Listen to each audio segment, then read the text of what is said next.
Hi, this is Sherrie Smith with EFTforChristians.com. This is my last segment until I think of some more things to tell you about tapping with children. Remember that I am not a doctor or a therapist, and that any advice I give you doesn't constitute any medical or psychological advice. And stop if you feel that tapping is contraindicated. Something else I wanted to mention to you is that a lot of times children have test anxiety. They know their math problems or they know their science, but the second the teacher mentions a test, their anxiety level just goes through the roof and they, shut down. I want to explain to you that there's actually a physiological reason that happens. I want you to remember that any perceived threat and any real threat is looked at by your subconscious in exactly the same way. So the proverbial example that we always give is a paper tiger versus a real tiger. If you were in the bush and you saw a real tiger lunge at you, you would go into full fight, flight, and freeze. Fight, flight, and freeze. I'll get it straight yet.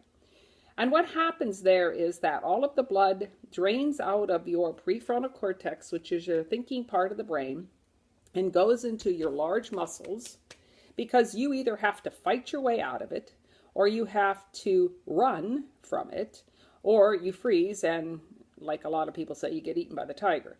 So worry will do the exact same thing because your subconscious doesn't know the difference. And this is what's happening to kids.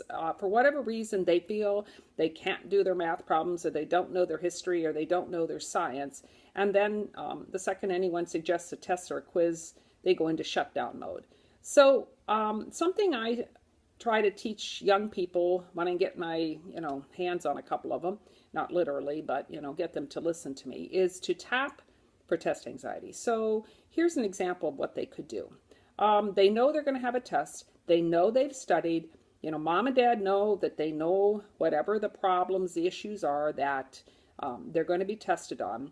Then I teach them on the back of the hand, here between little pinky finger and ring finger, there is a meridian called the triple warmer. And when you tap on that, this is a great spot for anxiety. And I try to use 3 or 4 fingers. You can feel it. It's that, that's a tract or that dip that runs down between those fingers in your hand, or those bones in your hand. So when the teacher decides that, it's time for the test, I have the kids take their hand, put it under their desk, and then just tap on that 9 gamut place. And within 30 or 60 seconds, they'll settle down, because what's happening is that's a signal that goes back into the back of the brain to the amygdala, which is the fight and flight center, the fear center of the brain, that you're safe and that you're okay. And when it signals that, it takes the blood back out of your large arm and leg muscles and puts it back into the prefrontal cortex, where we do our thinking and our math calculations and computations and remembering our history fact. It's pretty well known that when you're in fight or flight, 70% of your blood drains out of your prefrontal cortex. You can't possibly think if that's happening. So teach your kids to tap on this gamut point in the back of your hand, and just help them get through it. Now, I also tell everybody that tapping on the back of your hand isn't going to help you if you haven't actually studied the material. It's kind of a joke, but it's the truth. Okay, so there's that. The next thing, as an example, I want you to talk about some nightmares.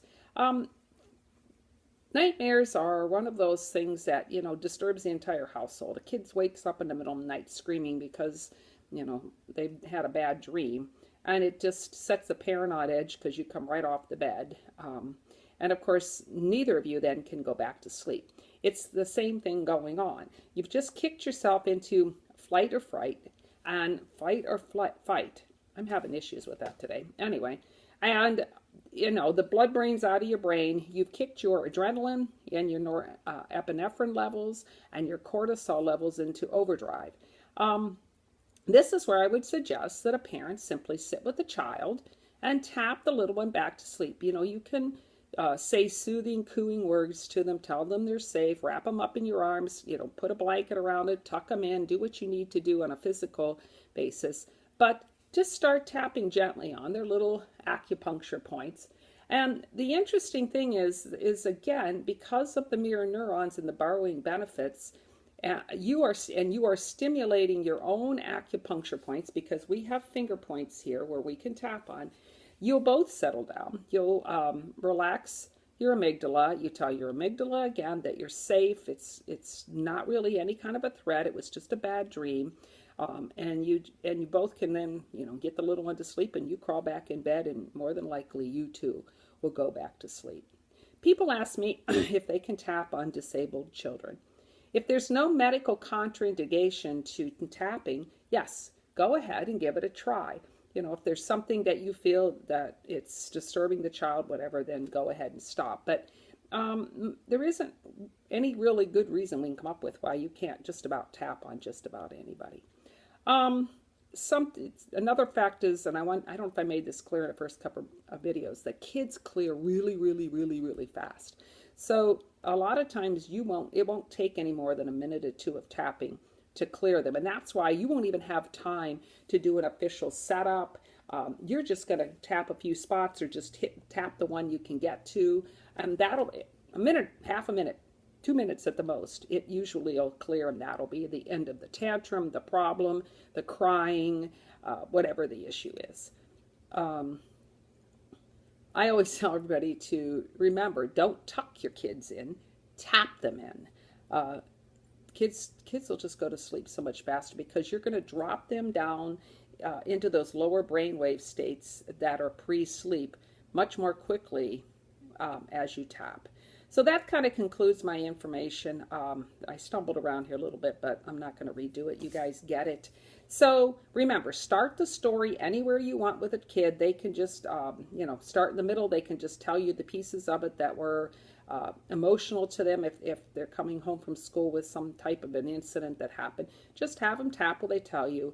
There's no need for formal tapping with children. Just pick a tapping spot. You can stay on the same tapping spot, whatever you need. If you just can tap the top of their head, that's great. If they want to learn all the spots, that's great, whichever you want. Always try to remember, if you can get your hand on a kid during a tantrum or crying spell, you'll probably disable it much more quickly, because remember, what tapping does is it pulls the emotion out of whatever the child is thinking. And if they're crying, they're thinking something. So feel the emotion and just simply tap. Once again, God bless you. Thank you for listening to this video. And again, if you have any questions, email me at eftforchristians@gmail.com. If you have any ideas for some short videos, I need them kind of like a precise question, email me. I may just answer you via YouTube. Bye-bye. God bless your life, and God bless you. Bye-bye.